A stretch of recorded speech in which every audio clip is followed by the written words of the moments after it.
Thank you for watching another episode of Savianos Sit Down. We are here with a special friend and guest, Dan Lombardo from 22 Kill. You guys know me, Jack, and Anthony. We just got done with a busy night here at Savianos, and we are excited to bring Dan here and tell you about some of the cool things he's doing in the community and with his charity, 22 Kill. So, Dan, tell us a little bit about 22 Kill, man. Well, first of all, thanks for having me. I come in here all the time. The food is great. We love you, man. Just a good plug for how many years I've been coming here. So first we'll go back on when 22 Kill was created. So back in 2012, the VA administration came out with this staggering thing that we were losing 22 veterans every day that would die by suicide.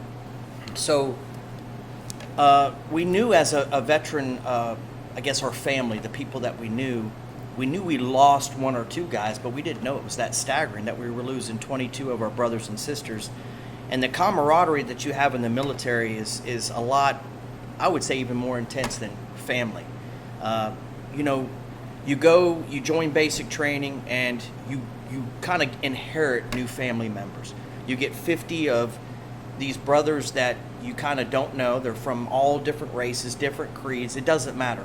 At the end of the whole thing, they become your family, and you would protect any of them. You would protect their six, which is you got their back, and you learn that through that process of serving, especially during Desert Storm, which I was in, that you really learn to rely on your brothers and sisters that you serve with. So when you learn that we lose so many a day, we wanted to know why.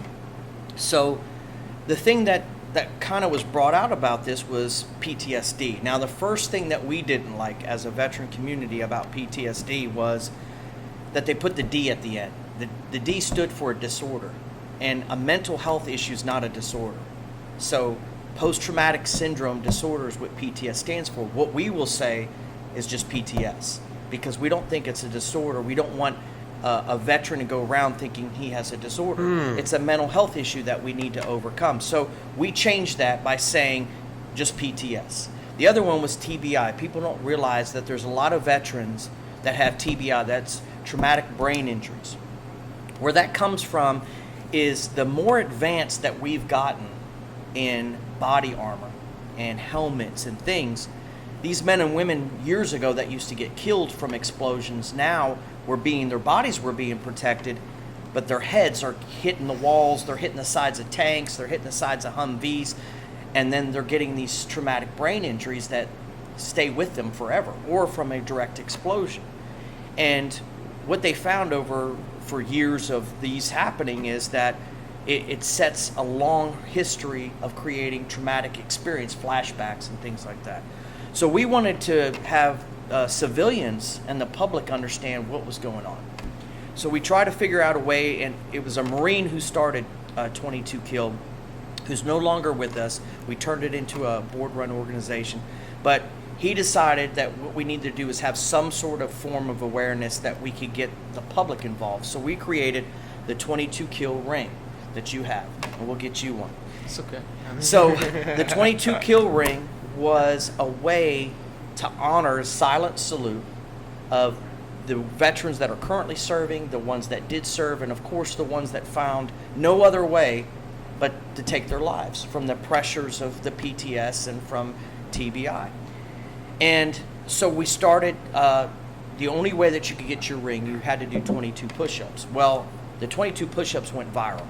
I mean, it was like 3.5 or 4 years, we had over 25 million push-ups that had been done. We had The Rock, David Beckham.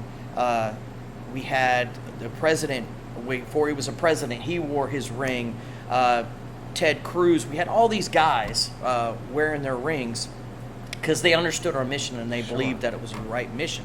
But then as the board, as we sat around, we started thinking, man, we're creating all this awareness and we're raising funds for this awareness, but what do we do next?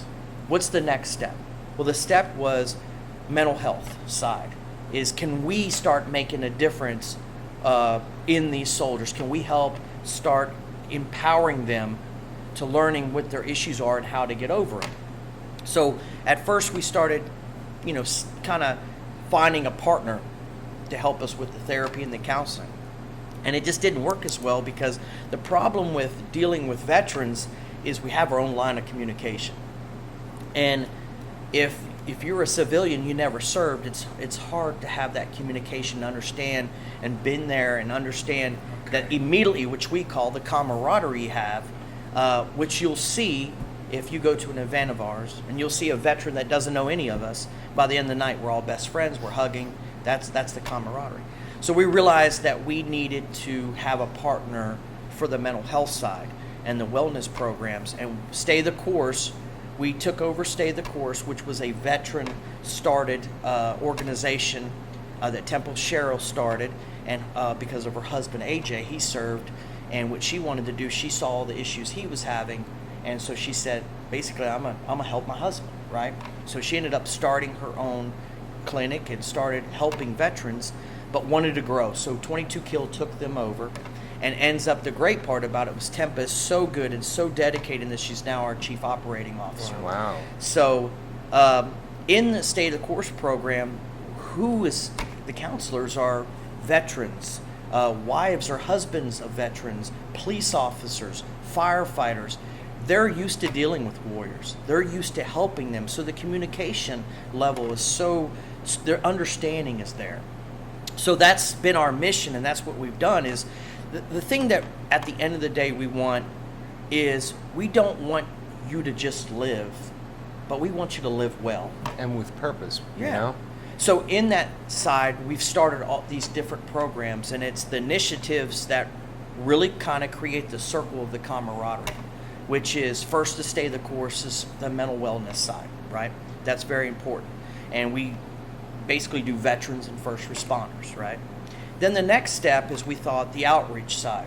So we have our wind therapy. Our wind therapy is motorcycles. Is a lot of veterans, that's where they get their release, right?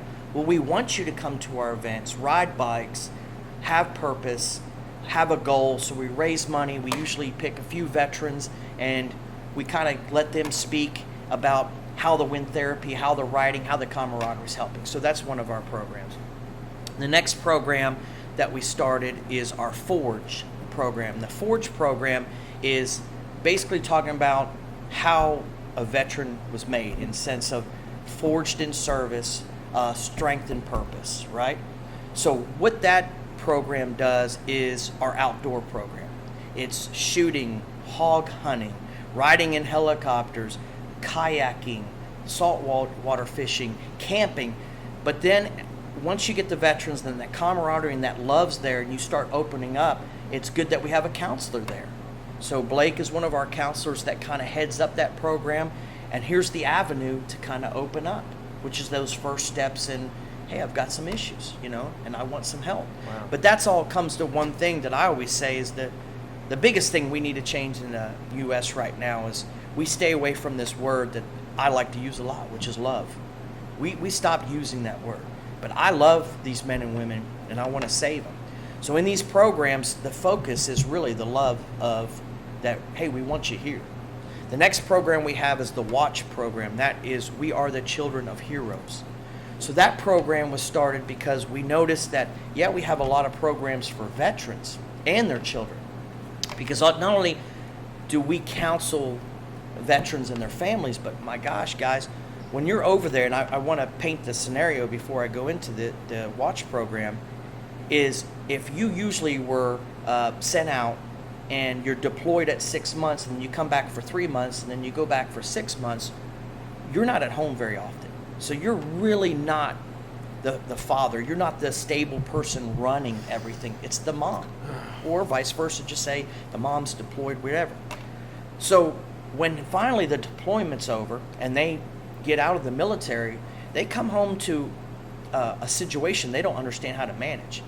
I get to come home and be part-time dad and love on them for 3 months and maybe go to their games, but mom's running, she's paying the bills, she's managing everything. Well, now he comes home and it's like, there's You're out of communication. place. Yeah, You're out don't of know how to place. fit in. Right. And now it's full-time. So what we also believe in is the family first. So we cancel the family, the children together or the children separately to make sure that they can be a unit, because the divorce rates is staggering for veterans and first responders. So it really is because the pressure, the family don't know how to work together and open up with their pain that they're having. And also, just like the guy thing is, you feel it's best to keep it inside. So what 22 Kill, what we started is say this new saying that we say to all of it, it's okay not to be okay. You know, in America we think no, it's not okay, but no, it is. You know, for all of us or none of us to say we've never been depressed is a lie. Of course. Okay, everybody's been depressed, right? But if you go into a room, it's funny. Jake is our CEO. Jake Schick. He was in American Sniper. He was in with the new movie with Bradley Cooper, A Star Is Born, and he was in The Mule.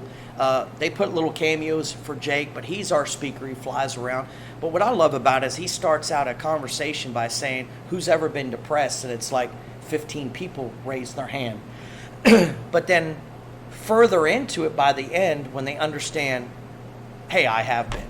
Then he says at the end, okay, now let's be truthful. How many have been depressed? Then all the hands go up. Because the trust comes out. They understand, hey, he loves us. He's here to make a difference. And he himself has had PTSD. So he's open about it. So it's great to see how our leadership works and interacts with groups. But moving on to that watch program, we noticed there really wasn't very many avenues for the first responder side and their children, especially if we lose one. So the watch program really focuses on the children of heroes from lost warriors. That's veterans, firefighters, EMTs, everyone. That, hey, the children need to be children again.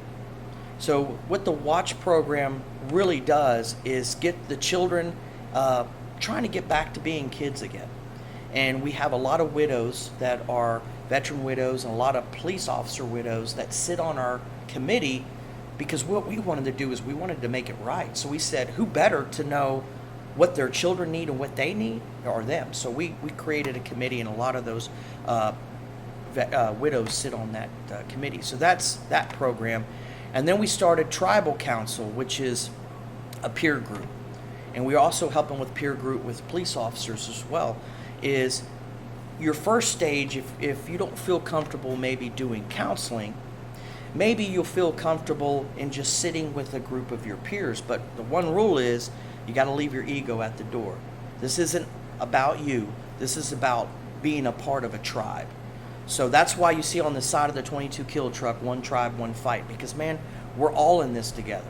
Everyone. The only way that we're going to reduce suicide and we're going to reduce the pressures of the world is we got to all be together. That's civilians and everybody.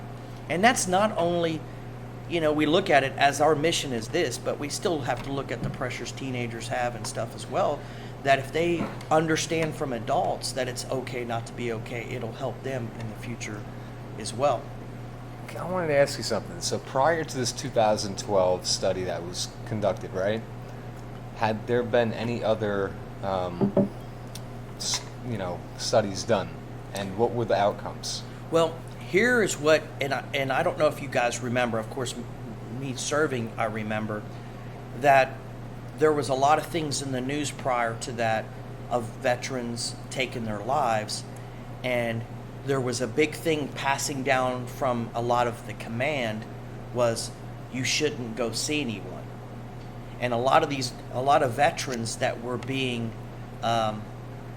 dishonorably discharged were being discharged because they couldn't serve anymore, because the pressures of PTS from their post-traumatic things that they've seen, it was hard for them to serve, and there was no avenues for help. So I saw a lot of this. Why are so many guys being, dishonorably discharged or out processed sooner? And a lot of them started speaking because a lot of them developed drug problems, right? Because drugs and alcohol is the quickest way of getting out of your depression, right? You think, especially, as a soldier. But so a lot of these soldiers were being pushed out because they had, they were addicted to drugs. And that started hitting the news. And then finally, when it started hitting the news and a lot of things started being brought up, that's when the VA had to make a decision. Are we going to actually do a study on this? So that's when they did a study, but what people don't realize is within that study, and still the study we had today, there's a lot of states that don't turn in their amounts. In other words, they don't even track it. There's a lot of states that look at that maybe it's not even veteran women they keep up with. So is the 22 accurate? I think it's more.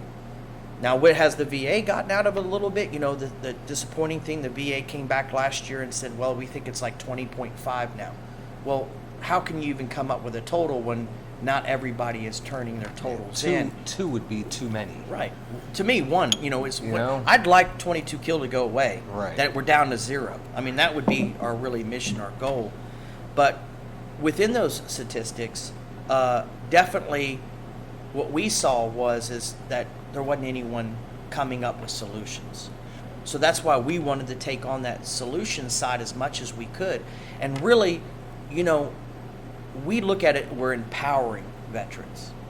And because really the sad part about it, anyone who makes a decision to take their life, there's little that you can do at that point. So we can't save anyone, right? But we can empower them. So education is the key through counseling. My thing is that, and this is my opinion of where this country's going, we really get away from kind of the true things of how we focus on mental health. In other words, is we look at how we've solved a lot of other things in the body. I mean, we're pretty good with the heart. We're pretty good with everything else, but we know least about the brain. But in that, we try to solve solutions like we would, hey, I'm going to go to Care Now or somewhere, and I have depression. So it's not a solution to tell them you should really see counseling. The solution is going to be an antidepressant. The solution's always going to be something else. And what we're trying to say and get to is, you can't escape your depression. It'll always come back out in, night terrors, something that'll come back out, lack of sleep, and then you try to do stuff to cover it up, which is drug and alcohol, anger, So really, the most unknown things between the 6 inches between your 2 ears is that mental health side of it. So to us, there's nothing that beats one-on-one therapy. There just isn't, because you don't know. It's like, to me, the hardest job in the medical of anything would be a veterinarian, because the animal's not going to turn around and tell you, hey, what's wrong, right? So that's difficult. I understand that. But if you can spend time with a human being and you get trust levels, they will tell you what's wrong. And that's when you start getting to the core of the issue to help resolve it, but empower them to overcome it. Teach them how to overcome their powers and their fears and their demons that they have in them. And that's the most important thing, because you'll never get rid of it. You know what I mean? There'll always be a part of your life is that post-traumatic things, the things you saw. It's how you manage it. Learning to live with that. Right. And how you learn, okay, if I get to a certain point, this is the point I should be talking to somebody. Down here, I could probably But you manage got to make myself. that connection. Oh, yeah. You got to know in your mind, hey, I'm at that point. It's Right. It's time to reach out. And maybe sometimes people will reach out in certain ways, like you mentioned. But just that step alone gives people the wherewithal around them to say, okay, something needs to happen. Well, the hardest first part is getting them to come. Right. But once they do, once they're in our circle, they come to an event, 22 kill event, they get their ring, they understand there's love there. And the first thing we do, any of our veterans, we hug. Hey, we're trying to, what we see on our logo, you'll see on the side of my truck is there's a gas mask. And that's because a veteran's very good at wearing that mask, hiding that depression. So we want them to remove that mask. So that's why you see that on our logos and things, is that's the first thing. So when they come, they have their masks on, right? And they're just wanting to be tough men and women because, we, as guys, we're not military. We know that feeling of the ego of that mask. We can't only imagine how far removed we are from these men who fought. Right. It's what you're doing is unbelievable. One question I have to see is, being in the restaurant business and in the community, tons of charities come to us all the time. We get phone calls. A lot of them good. A lot of them we don't have time to research. What is the typical in charities when it comes to your donations, which you guys get a lot of donations, which you guys are required to keep this thing going when it comes to the children, the wives, and these other programs you're doing? What is the typical breakdown in a normal charity across the board when it comes to Average amount? operations? Well, the funny thing, that's a good question, is, and you know, Joe Public has gotten away with this, that asking a charity, where's my money going, right? Yeah. And the funny part is, years ago, I remember my dad, every charity that he gave money to, he would say, I want to know, before I donate, I want to know where my money's going. And he wanted a really defined breakdown. And if they started saying, well, we have to pay for this building. Oh, no, wait a second. You said I was, donating this. But now we've kind of moved forward to where I think as a nation, we want to help, but not really put our hands around it. So we just want to donate to something And be done with it. So people don't realize the IRS has a form that every charity has to fill out. It's called a 990. So the 990 is the breakdown of basically how much is overhead, how much you're putting in marketing, how much, and then what actually goes to programs. Well, people don't realize this, but you would be really surprised and blown away that most of these charities are between 12 and 20%. And I'm talking about even if you check out the Red Cross, a lot of these other ones, the percentages are really low, and some of them are even a lot worse. So that means what you're saying is, out of every dollar given to most of these charities, 15 cents goes to the cause. Right. So it's because it's only if it's 15%, and it'll show you on the 990, like just programs in that pie. 15% only goes to the programs. The rest, it'll say overhead, it'll say marketing, it'll say all these different things that they put in. So $100 goes up to the Red Cross, $15 goes to help Their programs.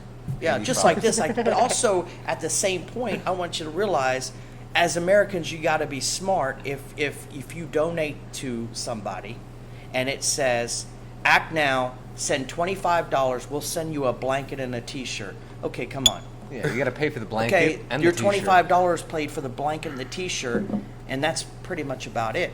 But what we pride ourselves with is our 990 that from 2018 came out, 83% goes to programs. There you go. All right. 83%. And we pride ourselves in, we have a mean and lean staff that really are dedicated. Board members like myself, I'm chairman of the board. 5 years, I donate 100% of my time to the organization because it's the mission that which drives me. What a and cause. Dude. What a cause. Making a lot of people talk about making a difference and changing the world. You realize that you have to do it one person at a time and one family at a time. Your passion, your heart is towards that. And let me tell you, by us being around you, we want to be a part of it. And everybody who meets you feels it too. I'll tell you that. To give you this much encouragement, not that you need it because what you're doing is unbelievable. We believe in this cause that you're doing. And I don't know what two pizza guys guys can do, but we want to help, man. Although we're not around a lot of active military all the time, man, we get a lot of people that come to this restaurant and we talk to them. And man, you're right. There's a lot of people that are depressed. I mean, all throughout. And this is something that's been kind of on my mind for a while now, but I've been asking myself, why? And I guess I want to know your thoughts about, do you think the impact of social media in general on soldiers or in public has enabled or made it easier for people to make those drastic decisions to end their lives? And that's kind of been something that's been heavy on my heart, is how can we stop that without bullying? But I feel like that's just a problem. People staring people down and saying they're doing better than me. They look happier than me.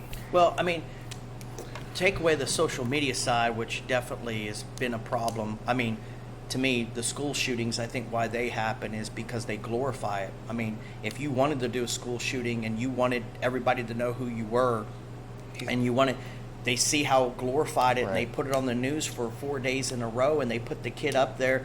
And I just think sometimes we glorify it too much, which is a social young. media. Social But that's media is definitely young.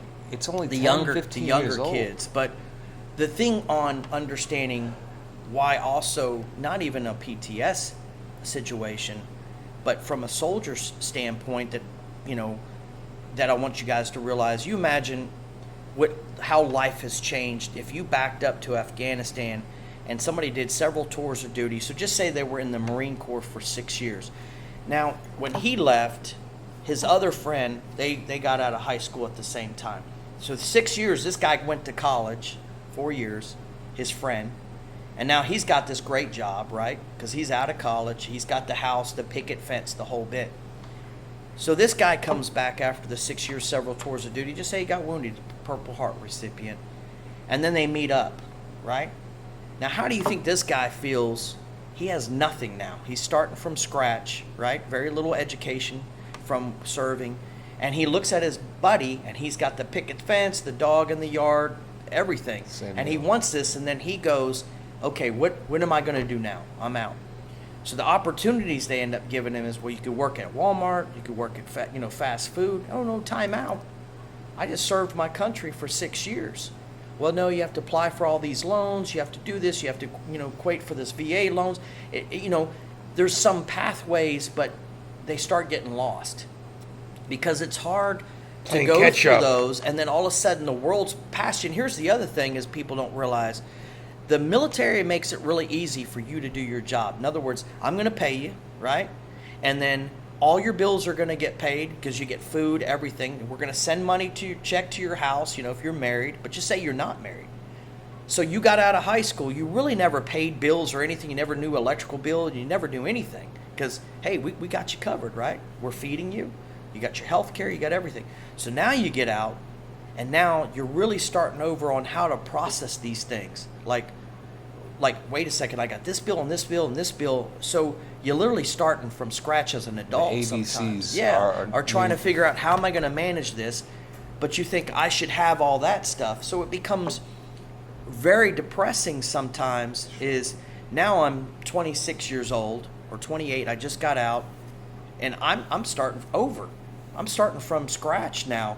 As an American, and I don't get to have all that. Now I got to go back to school to have something, and now how am I going to go back to school and afford a place to live and have?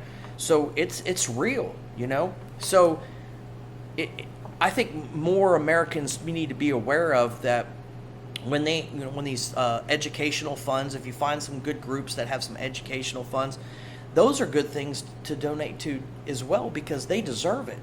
And we need to do a better job. And yeah, there's grants, there's things that they can apply for, but it's just really hard for them to understand the process. So a lot of times we don't offer any of those things, but we offer some guidance. Guidance how to get those things. Guidance, to first of all get your head on straight, right? So that you understand, let's set you up a goal. Next is that, hey, you got some people that are going to support you and love you and try to guide you. And then also to learn some other things, we also offer some workshops, etiquette courses and classes.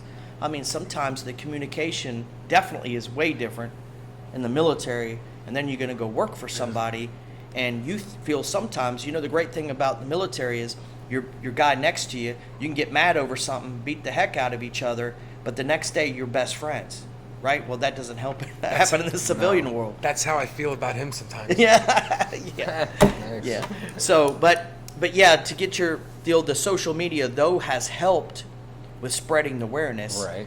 There's an evil side to it. There's a positive side to it. There's a lot of few people in social media that don't even dig into our programs. We had one or two guys that say negative things about us, right? And we say, instead of being negative, hey, come see, we'll prove you wrong. What you're saying on social media, none of it's true. But you guys know as well as I do, you get one social media thing that gets some legs on it, that's not true, it could be detrimental to your business. Sure. So we have to that's the only thing about social media, we have to head these things straight on and say, hey, you're saying negative things, you're saying we not do anything, we provide all these services. I wasn't that trying they to didn't go towards the business aspect of it. I was trying to stay along the lines of the problems that come with social media for the the country in general. Oh, Yeah, you know, I mean, there's- I mean, it's- well, there's and- the only problem is there's no governance over that. So it's And that's the yeah. part that is worrying me is, as a father of 2 kids and, you know, a leader in a restaurant full of kids who need guidance and, Right. and need love. But you're talking about the governance of social media. You look at what's going on in China right now. The social media, it's like it's being governed by the government. Well, maybe not governed. I feel like maybe someone to look after it, an age restriction, regulations that should be The put on. problem is these kids are better than The anybody. kids. Yeah, there's better than anybody a kid to know.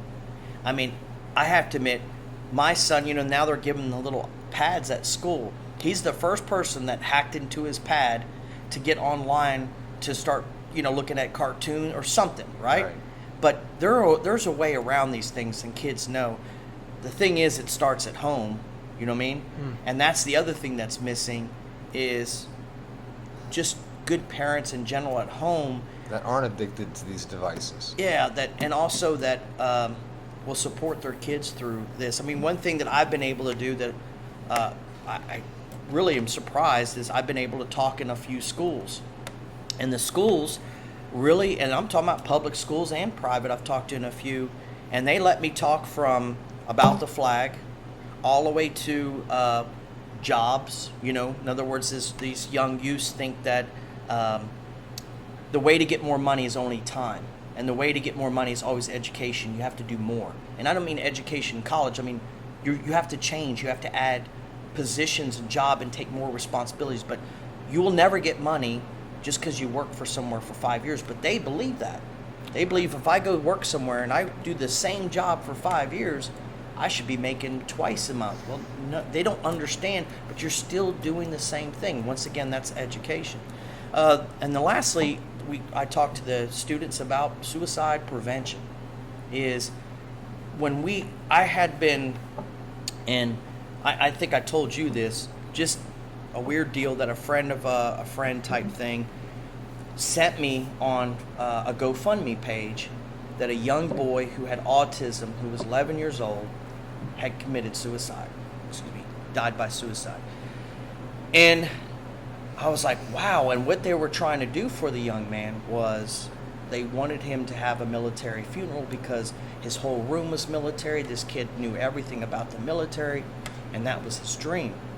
So it was 3 days before the funeral, and I didn't know what can I do in 3 days, but I kind of underestimated my 22 kill tribe.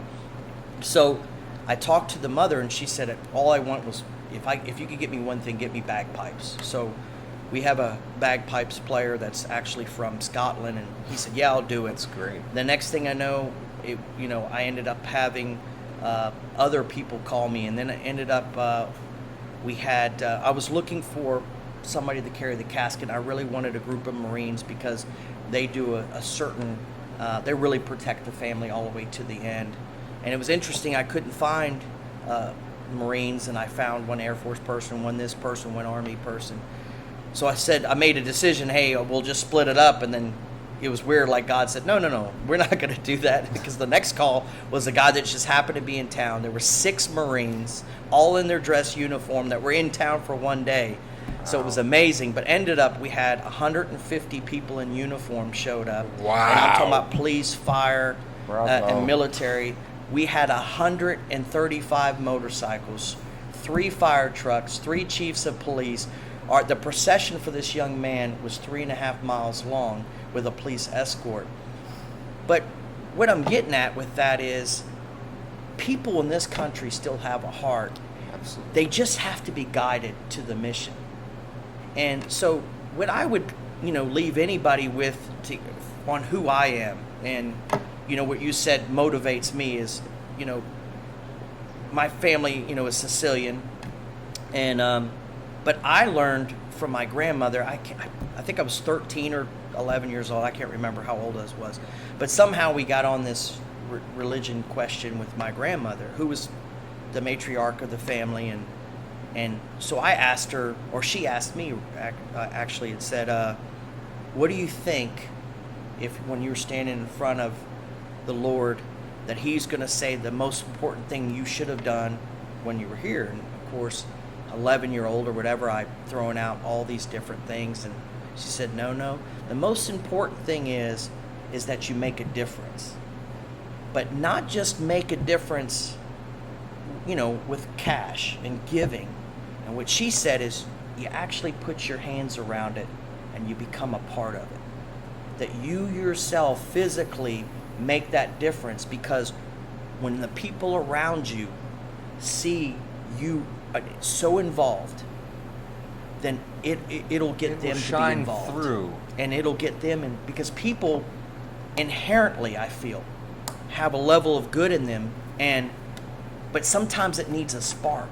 And that spark, a lot, as it can be negative, it can be positive too, that somebody sees and goes, you know what, I want to be a part of that. I want to make a difference. So what I tell my kids is, you don't have to be in my mission. You can have your own mission, but just have a mission. Have something you believe about, that you say, I want to change this. If it's the earth, then focus on the earth. Focus on the pollution aspects, but have a mission and believe in it. But you have to put your hands around it. You have to be a part of it. You're not going to solve it by just, hey, I'm going to make some money and give it to it. That doesn't change anything. What we call the force multiplier is when somebody sees you make a difference, you added them to your line. They got in that line with you because they go, I want that. I want that. And it's intoxicating to me. When I'm telling you, every time that something amazing happens, it's just intoxicating to me, because I see other people showing up and saying one thing. What do you want me to do? Hey, here's a great place for you to be. Or what do you do for a living? Hey, you know what would be great is you do this for them. And they're in it. What a great lesson for life, dude. Yeah, people they want to give. I think people want to give. And they need that spark, they need that direction, they need that little help, that little nudge. But it's teaching them, don't just, like what I always say, I get a lot of people that hear my story and go, you know what, here's $100. I say, I tell you what, you keep that and you come to our office and you see what we do, and that $100 will turn into thousands. And I'm not talking about from you giving me $1,000. I mean, once you go out and you start telling that story because you saw it firsthand, you saw change, you're going to turn that 100 into 1,000 just by telling the story, because they're going to look in your eyes and they're going to believe what you're saying and trust what you're saying and knowing it's true. And that's the difference. Because you'll see people tell a story and you'll know it's not in their heart. They must not physically have seen it. You know what I mean? But when somebody has physically seen it, you can get the compassion. You hear it all coming out because it's real. And then you get sucked up in that. And to me, that's what we need more of. So I always tell people, because I get a lot of people, hey, first of all, they go, I never served, right? I'm just a civilian. I'm like, dude, I need patriots. I need people who believe in this country and that flag. So I've got enough veterans. I need patriots. So I need you just as much. So come be a part of it, because when you see it, nobody's going to chastise you. They're going to be impressed. Because I'm telling you what, when you come to an event and a veteran, and you'll see it, he goes, so where did you serve? I never served. Oh, why are you here? I'm just here to make a difference. They love that. That tells them, man, that man or woman, man, they care about. They want to be there. Yeah, they care about our warriors, and that's first responders and veterans. So that's awesome. Let me. Where can we find you on the socials? Where can we find you? He has a very healthy Facebook page. 22 Kill. Yeah. www.22kill.com. Okay. And we have some YouTube videos. We have a lot of things, but the best way is to go to our Facebook page also. Our Facebook page will tell you what events we have coming up, and you can read about those events and read about the programs. But any event that we have, most of them, anybody can come to. And the great part is how we help, of course, how we pay our overhead. So we have that 83% is, the ring costs $22. And of course, the ring, you have to earn it. You do your 22 push-ups. But the shirts and the other things we cost, that goes directly to our overhead. So therefore, when we do program stuff, it can really go to the programs. So that's how we've gotten our niche down, is that we've had a really good grassroots effort of having people that really believe in the 22 Kill mission. So we sell a lot of apparel and a lot of rings, and that's really made a big difference and helping us grow. So if you want to make a difference, go to our website and help buy some apparel and get yourself a ring too. And that website again is www.22kill.com. awesome, man. Did you have someone close to you die by suicide? And is that what got you into this, or was it just simply one day you were like, 22 veterans are suiciding a day, and it was what Really what got me into it was I have always, like I said, had a heart for making a difference. So actually for 8 years I was on the Ronald McDonald House board and helped grow their golf outing and do stuff. And then when I stepped down off of that, I took a job in Austin and I did some stuff in Austin. When I came back up, I was wanting to serve again. Well, the funny part was I reached out to a few veterans group and just wanted to know, hey, what events? Maybe I can help you guys with events with the first. I was blown away with that they're making no money on these events. So I started digging into it and found how hard it was. I mean, children's charities are very easy to raise money for. People have that sympathetic heart when they see a child, especially with cancer or something. But when I put a poster of a veteran up there, very little does somebody get compassionate, especially mental health issue. The guy looks fine, right? And then when I heard the statistics, and then yes, as I started serving and I got on the board, we started losing people that we personally knew. But the funny part that you say that was my wife has been a big supporter. She didn't serve, of course, but she's very into this and helping and believes in it. But we had a very close friend of ours. His name is Stephen Jackal, Staff Sergeant Stephen Jackal. And we called him the Motivator. And the Motivator was blown up in a Humvee. He lost both of his legs. But the story of the Motivator was when he was blown up, Derek that was sitting next to him, he was on fire. He took his own leg and that was blown off and put the fire out on Derek. And he was just known as an amazing soldier, amazing father. And he walked around on those two prosthetic legs like a champ. And we called him the Motivator because if another veteran had issues, right, my God, Jackal would come motivate the heck out of you. And January 3rd of last year, he lost the battle that he was fighting that we didn't know, and he took his life. And it really set a lot of us back, but the amazing thing was my wife shut down for like 3 days because that was the first person that she hugged and loved and was part of our family and was part of the 22 Kill tribe. And to lose him was just a huge, setback. And it took a lot of us to overcome that. And, nobody knows, of course, what demons he was fighting, why it happened. But the most, amazing thing is how we're and we're never going to forget Jackal. And this year on Carry the Load, they put him on the side of the bus, and Carry the Load's a partner with 22 Kill. And I was blessed, my family and I, that we met Jackal's family down at his sign, his remembrance sign. And we got to sit and just remember him a little bit, and then my family carried him in. And that was, to me, a big honor for his family to let me do that. But that is one of those force multipliers back to myself that says, this can't happen. We can't have any more of these guys, these women. And that's what pushes you that next day.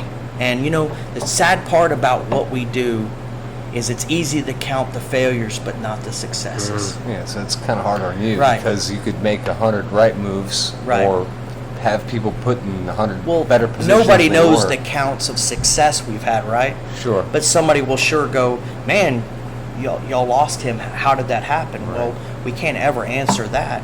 But, that's one tribe member we lost that we love, and there's hundreds, thousands we want to help in power so they don't make that decision. So it was a hard day for us, and still is, a hard day. I mean, I wear his dog tag of his face, on me every day to remember,